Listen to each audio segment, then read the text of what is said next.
know what kind of dentist you want to be first and have kind of a vision of that. As long as you don't lose why you became a doctor in the first place, that will lead you on the path that just makes the most sense for everybody. You know, I'm going to tell you, I can walk through this neighborhood every single day. And Dr. Jon and Dr. Amy at Boulder Canyon Dental, they get to do just that. He's an engineer, he's a dentist, he's an engineer, he's a dentist, he's both. How did it all come together? We're going to find out about it. And speaking of, here he is coming down the stairs.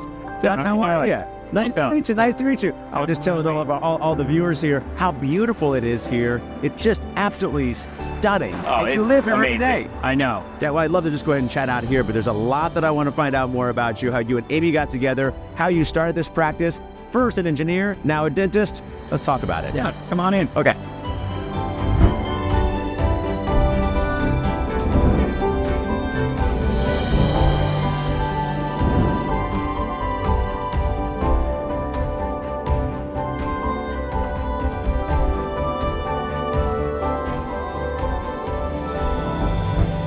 So John, there's a lot of reasons people get involved in dentistry, whether it's they grew up, their parents were in dentistry, they happen to just slide into it because they just didn't know what to do in college, or they see an opportunity.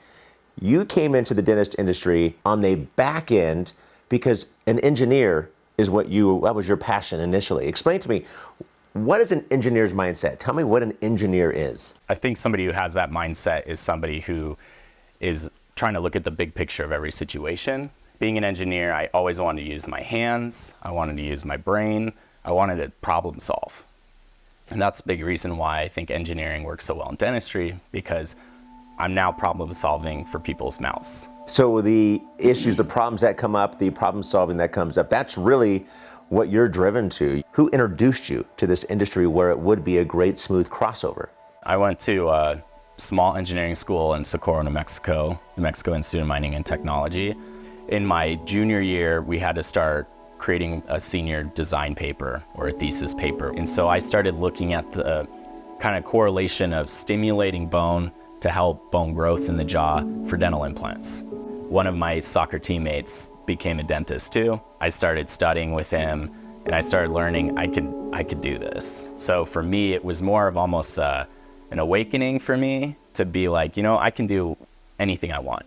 Talk to me about why Boulder, because it's a beautiful scenery, beautiful backdrop. What brought you here? Well, I grew up in New Mexico, so I grew up in high mountain desert. And when I met my wife, Amy, a couple of our trips going back to New Mexico, especially over holiday breaks, we were going to Costco and she's just staring off.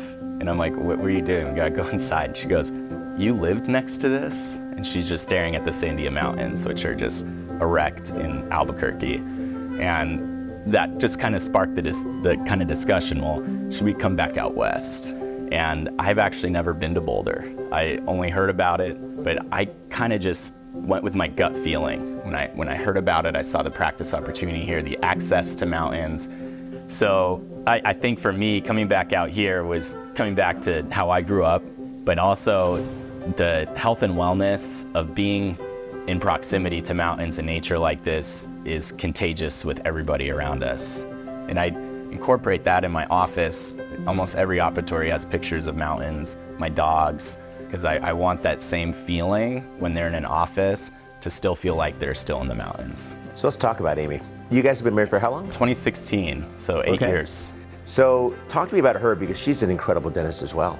She always wanted to be a dentist, so she has a more classical background in chemistry and nutrition and biology, but her big focus now is facial aesthetics and dermal lasers and kind of the med spa side of things. That's what gets her really excited. It's really cool too that her interests are a little different than mine, because it allows her to be herself and she gets to do what she likes to do. So, you and Amy are both very different dentists in terms of approaching the industry. How does she push you? How does she make you a better dentist? Well, I think that also stems that she's my wife. I mean, I want to impress her, even though I know I don't need to, but I think we both want to make sure that we're proud of one another. And so I think there's just that underlying love and support, and I think that's what helps us kind of continue to grow. And working with your wife every day can be hard. We may have disagreements on treatment outcomes. We may have disagreements on, staffing, how to handle situations and conflicts. But at the end of the day, we see each other every night for dinner anyway, and we're gonna talk through it, and then we start the next day fresh. That's such a beautiful answer, saying that you want to impress your wife. You talked about the excitement you have with your wife, and she pushes you, you push her, but you have a great staff as well. And education, not just with your staff, but with the patients, are extremely important to you. How do you educate your patients? Well, technology, for sure. I think one of the biggest driving forces for education, especially for a new patient, is 3D imaging. Patients know what a skull looks like, so when I'm referencing something, they know what that relatively looks like. So then when we go from the 3D image to the 2D, they go, oh yeah, I remember where that was in my mouth. And breaking it down to a level that they can understand it and they can ask the right questions, it now puts them in control of their treatment, and it puts them in control of their oral health. And ultimately, that's what our goal is, right? We want to help get patients to healthy mouths, healthy teeth, have them almost want and need treatment before we even have to discuss it, because they already know what to think and look for. I stand by that method. At the end of the day, if a patient doesn't want to do something, I'm not going to force them. It's my job to do everything that I can to make sure that they are aware of my recommendations or Dr. Amy's recommendations, but ultimately it's their decision. It's their body, it's their health. Has technology ever held you back in any way with the industry changing as often as it does and as fast as it does? Or does that excite you, like, yeah, let's move forward with that piece of technology because that's where it's going? So I think it's important to know the why behind it and what we're already currently doing. But if it can be better than what we're currently doing, I would jump on it with probably not even really thinking. None of this equipment is going to do the dentistry for you, but the cool thing, if you know that it's just a tool, you can also make it do whatever you want. And I think that's what's kind of that extra little bit of problem solving that I really enjoy. It makes it yours, inside and out, and for the future. That's my next question. I think my last question as well is, in the next 5 years, 10 years, where do you see this office? I see this office expanding as far as working days. I see us having an associate, but I also see a little bit more work-life balance coming. I know what I'm doing, but I also want to be a part of my kids' lives while they're, in elementary school, middle school, high school. I think that's kind of something that I have to look forward to, is getting a good business sense, learning more of the business side of dentistry so that I can also be a person outside. We actually got one more thing for you guys. Oh my gosh, Like, yes. It's a very nice restaurant. Very nice. We appreciate it. Awesome, man. It's super fun.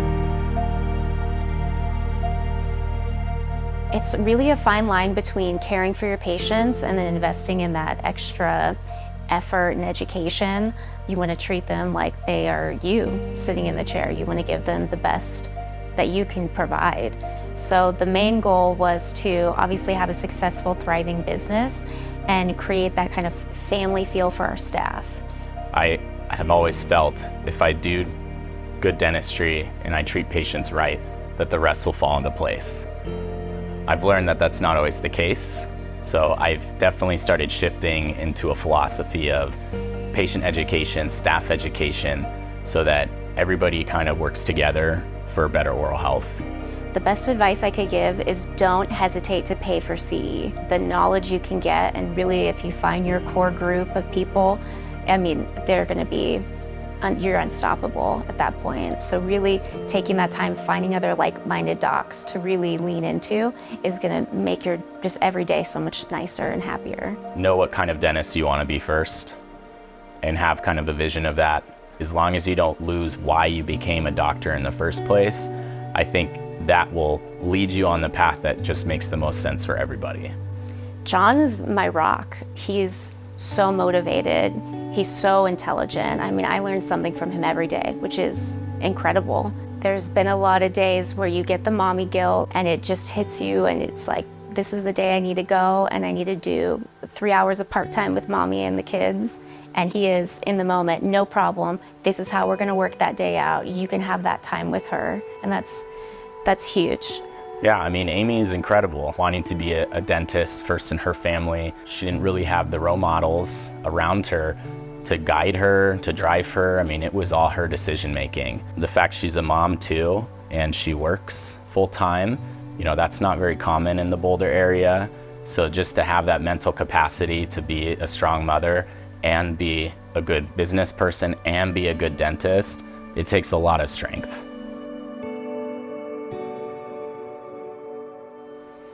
Amy, thank you so much for doing this interview. I know it's not your cup of tea. I'm so proud of you. You are amazing, and I love you so much. I'm very excited to explore what's next. Love, Jon. Jon, thank you for being an amazing partner in work and in life. You believing in me makes every day an exciting challenge. I can't imagine a world without you to lean on. You give me support, encouragement, strength, and love.